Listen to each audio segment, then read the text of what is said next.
In the 1 hour and 50 minute Nope Fest that is the movie Arachnophobia, a small town in California becomes infested with a new species of deadly spider from South America. These particular spiders are creepy, crawly, and big. Australia big, tarantula and growth hormone big, but not eight-legged freaks big. Not satisfied with their regular diet of insects, this new species begins working their way up the food chain, feeding on cats, dogs, and eventually humans. If you were a member of this town, or the poor sap who discovered this species in a rainforest sinkhole, do you think you'd make it? Do you think you'd have the courage to squash a tarantula-sized spider running towards you and swat away its hundreds of friends descending from above? You do? Well, you're wrong, and you'll realize it tonight when you turn off the lights to go to bed. Let me stoke the fires of your impending nightmare with all the reasons something like this could happen and why you likely wouldn't make it. In this video from Strange Thoughts, I'm going to cover the top 10 reasons you wouldn't survive this spider infestation from the movie Arachnophobia. However, before we get to all the reasons this not so itsy bitsy spider is going to lead to your demise, hit the like and subscribe button, and do it now, because even if you do manage to make it through the initial discovery of this species, most of you won't survive long enough to see it take over the world. Our analysis starts on a helicopter ride into Canaima National Park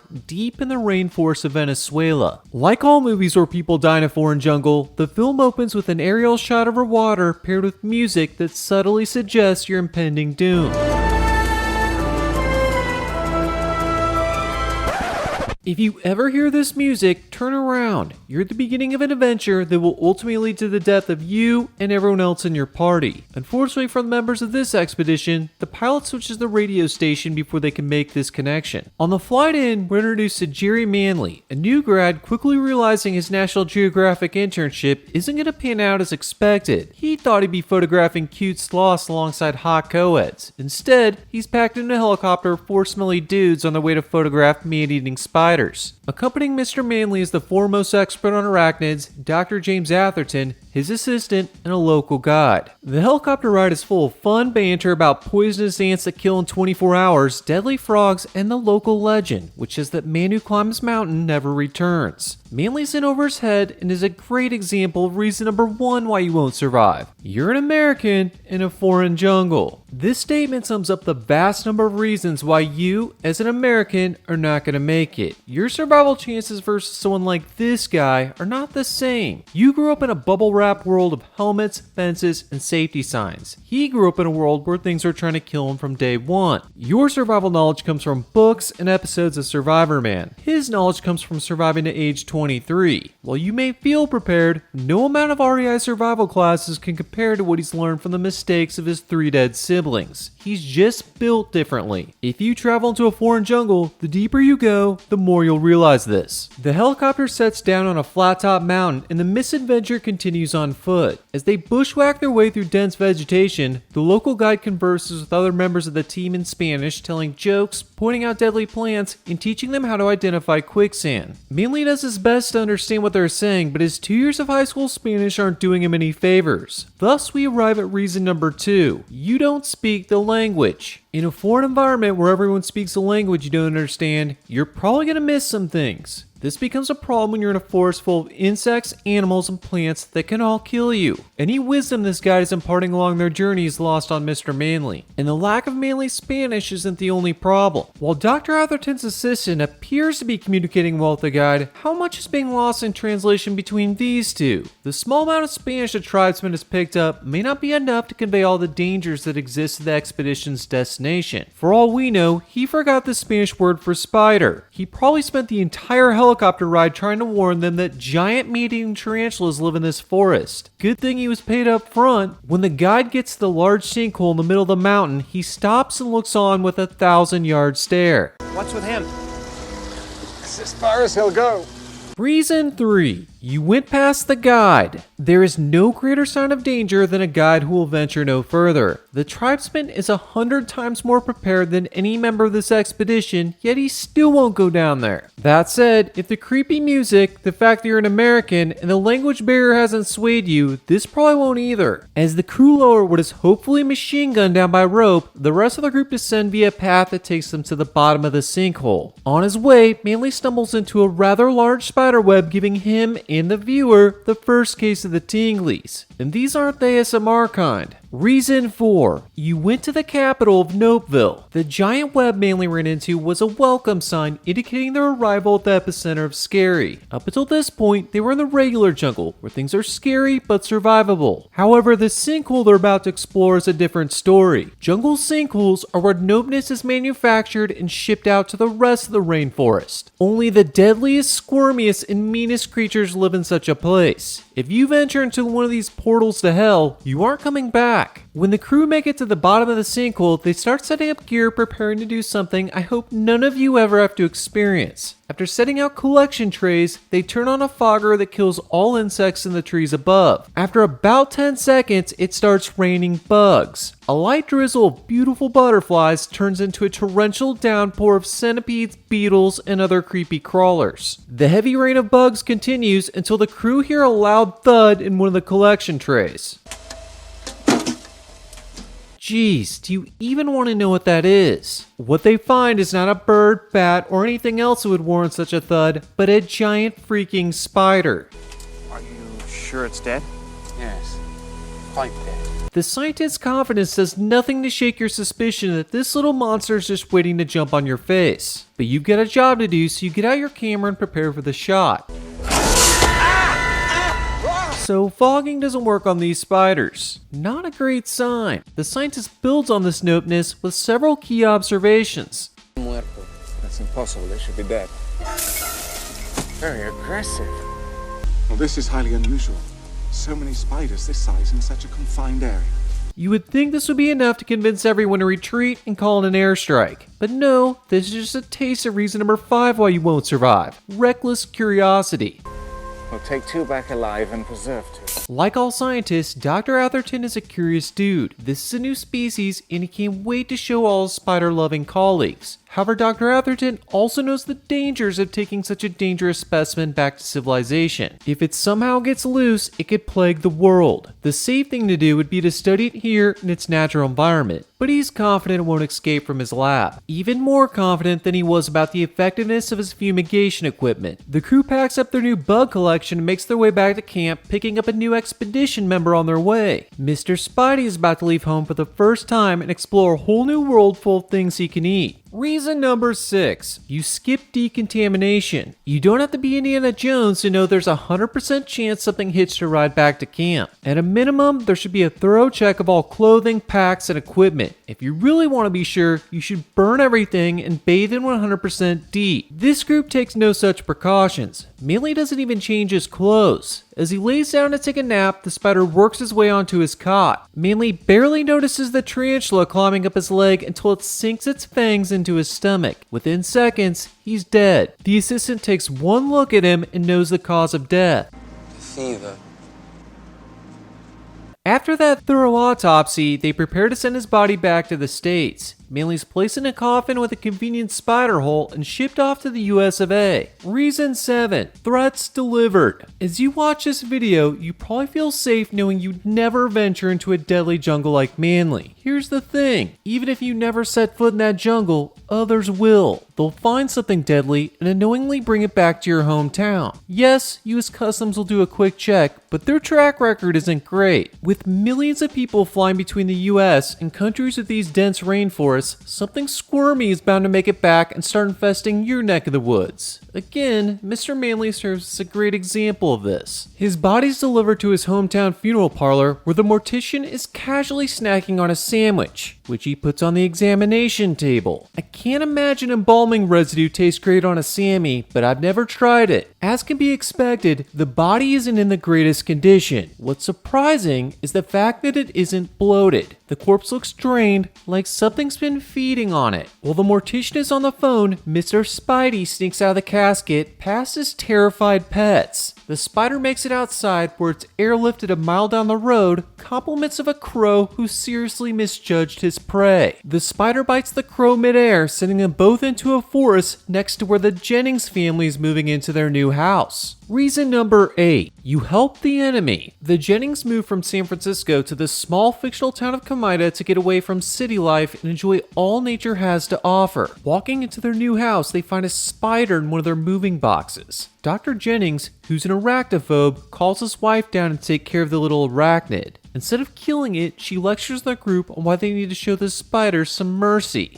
It's bad luck to kill a spider in a new house. No, that's when you assert your dominance. You need to kill it and leave its carcass as a warning to any others who may try to sneak on your property. This little guy's a recon grunt gathering intel for the spider army in the bar next door. You're essentially giving him a free ride back to his home base. While you think you're furthering interspecies relations, all you're doing is helping the enemy. This decision's gonna come back to bite you. After a long day of unpacking, Mr. and Mrs. Jennings are ready for some alone time. While they're getting it on, so is Mr. Spidey, who found himself a new wife.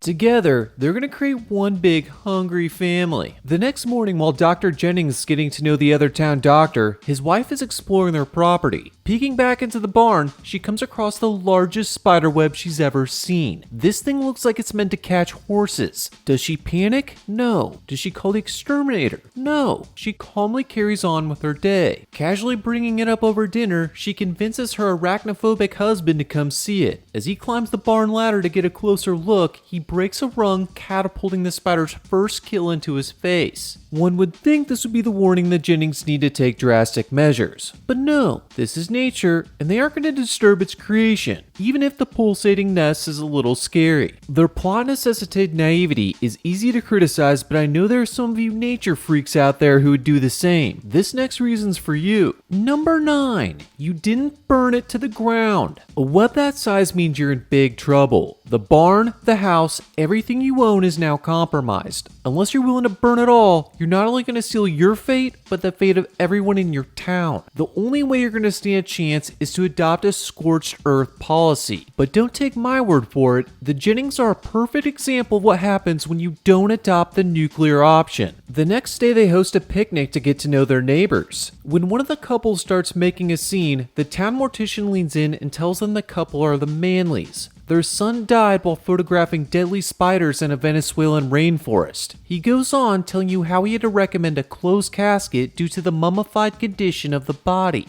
His body looked all chewed up, drained, like some vampire had a go at him.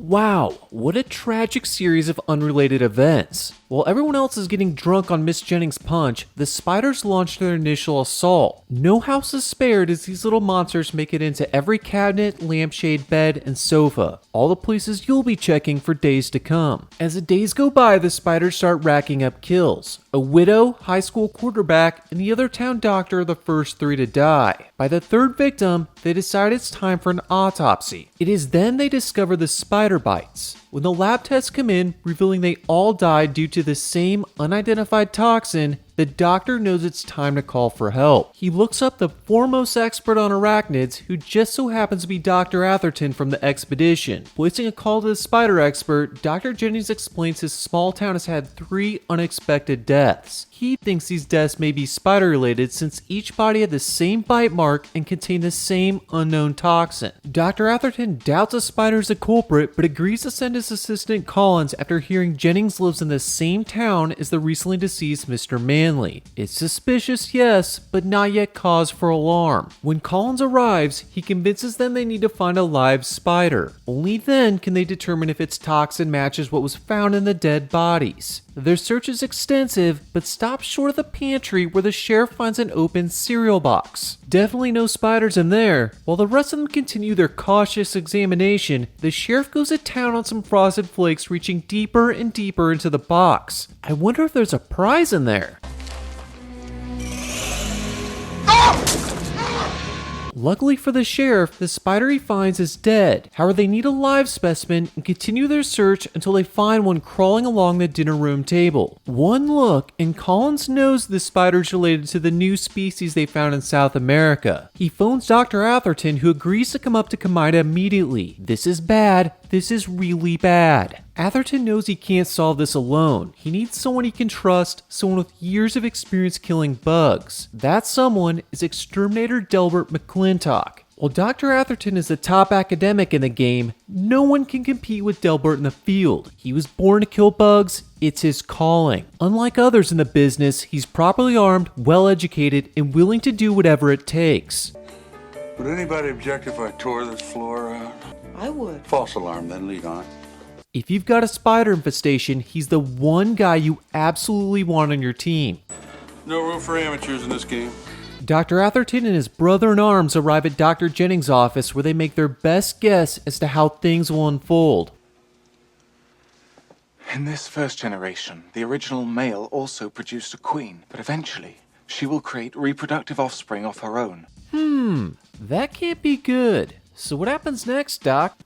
And when that happens, this town is dead. According to Atherton, the only way to prevent this dystopian future is to kill the original male and destroy the primary nest. With hundreds of deadly spiders guarding both, they'll need some serious help. There's only one organization Atherton trusts to take on such a task. I'll call the Department of Agriculture. Reason 10. You called the Department of Agriculture. This situation is way beyond the skill set of some DC-based farmers. Unless the Department of Agriculture has nukes, they're not going to be much help. This town is a lost cause and needs to be treated as such. Only the military's top brass will have the means and willingness to do what's necessary. They've bombed towns for less and will gladly authorize an airstrike if it means saving the rest of the nation. Unfortunately, they weren't the ones contacted. At best, Dr. Atherton's call to the Ag Department will summon the 5 closest forest rangers. Unless they've upgraded their sidearms to flamethrowers, they won't be able to help as spiders spread to nearby towns, killing everyone in their path. As a general rule, if you're ever in a situation where your life depends on the Department of Agriculture, you're not going to make it. While waiting for the USDA to do whatever it is they do in situations like this, the doctor recommends they split up. He'll try to find the male starting at the funeral parlor, and Dr. Atherton will look for the nest. The spider expert eventually makes it to the Jennings barn where he comes across the very large webs from earlier. We found it. Armed with nothing more than a cookie jar, he walks into the barn coming across the spider's latest kills. Bugs, rats, and a freaking cat. You've been busy. That's one way to put it. Observing the web, he decides to lure the spider out of its hiding spot using himself as bait. Supper's ready.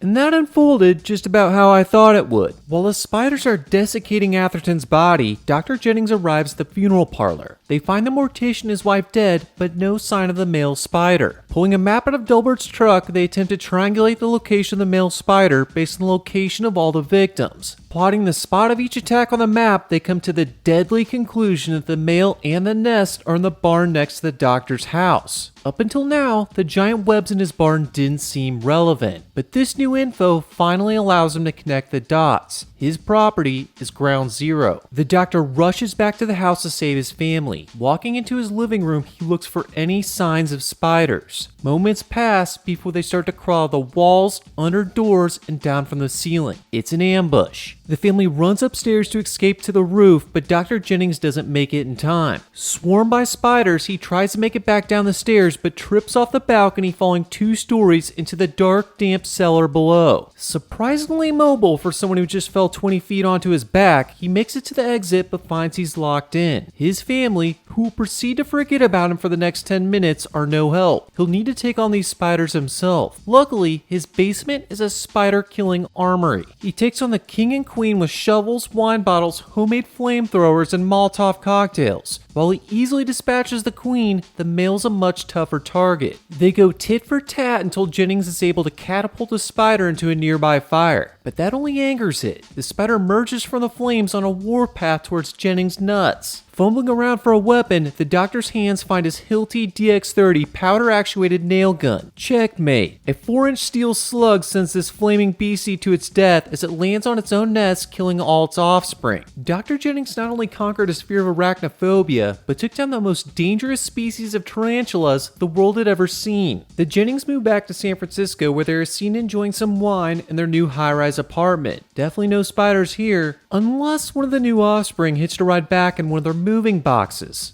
which is most likely the case, setting us up for Arachnophobia 2, Attack of the Hipster Spiders. And that's where our analysis comes to an end. If you think you would have made it, you're either delusional or Billy the Exterminator. I hope you like my glass half empty analysis of why you wouldn't survive the movie Arachnophobia. If you'd like me to expand your survival chances in other horror movie scenarios, consider subscribing as it helps me make more videos. Thanks for watching, and remember to check your popcorn bowl for spiders. I'm not saying you'll survive the infestation, but at least you'll postpone your death until Mr. Spidey joins you in bed tonight. Sweet dreams!